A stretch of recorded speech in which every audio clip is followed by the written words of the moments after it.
Hello, my name is Judith Mullen, and I'm here at the Lois Lambert Gallery for the opening of my show, White Noise.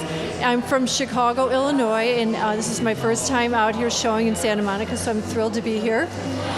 The work that is shown here today are paintings, and they come out of a long time interest in the marriage between the natural world and contemporary culture.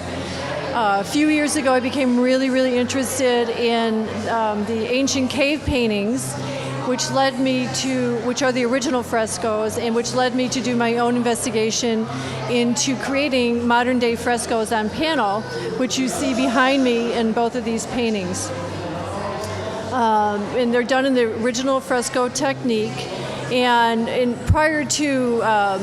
oftentimes prior to making the fresco panels, I will work on paper, and some of the other pieces in the show are done on paper with some of the same materials that I use in the frescoes, which is pigment. I make my own paint and ink and tea and wax.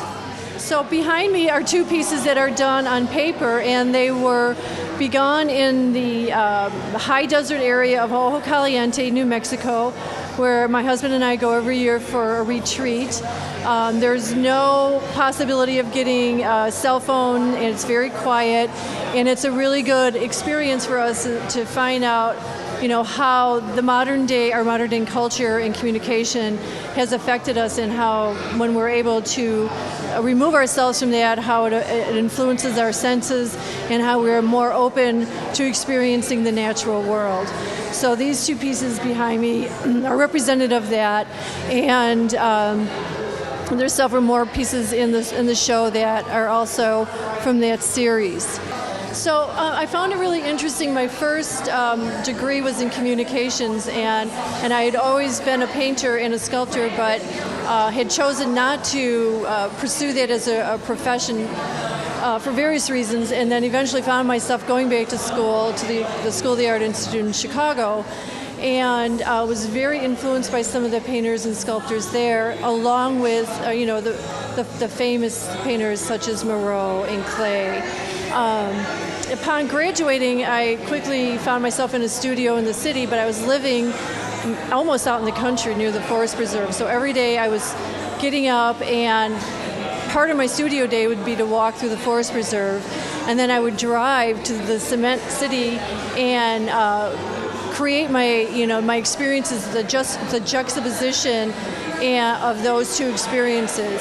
And I think it plays out, just with, you can see elements of the natural world using the charcoal and the tea, along with, the paints and the ink and the dots. So my intention is to speak about how we go back and forth between our natural world and the mass communication and all of the external influences that we have every day.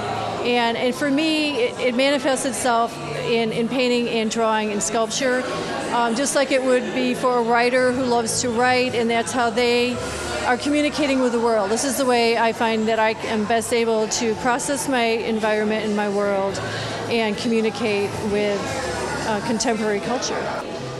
So I'm always really grateful to have an opportunity to have a show, and love when people ask me about the work, because it helps me really refine the communication that I am trying to put out in my paintings. And typically when I get around to the idea of how mass communication and cell phones and the internet and all the mass media affects our daily life, and how we have to negotiate that with our real calling to be in the natural world, it's almost like I feel like there's a little bit of an awakening or a moment of realization that that is happening. I can feel it in my own life, and there's this idea of wanting to talk about how that's working or not working for them in their own lives. So I guess if nothing else, it's a really important conversation I feel that we need to have today in contemporary culture, and how we're managing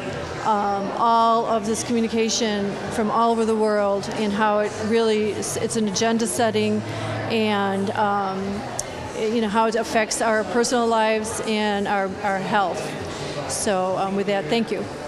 Okay, so a while ago I became really aware of the effects of mass communication on our daily life, and I designed this little experiment for myself where I had been reading the newspaper every day and listening to talk radio or the news on the radio as I was driving to the city, and watching television at night, and reading the newspapers on the weekend, and the cell phones and texting, and I was really becoming aware of how this was affecting not only my own life, but the interactions I was having with my family and my friends, and the sense of isolation that it was causing, and the breaking down of real personal relationships, and just sitting around the table talking, and having real personal experience.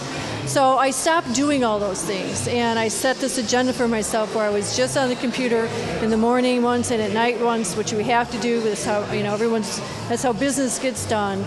But I go to the studio and my phone is not on. I don't text. I stopped reading the newspaper. I don't watch television. And so over a period of time, I was really able to discern for myself how much more aware I was of my surroundings, my sensitivities to all of this information that we're receiving every day, this quirky mania of mass society, and and just trying to bridge that. This is the world that we live in, and just trying to create a bridge for ourselves so that we could exist in a way that was healthy.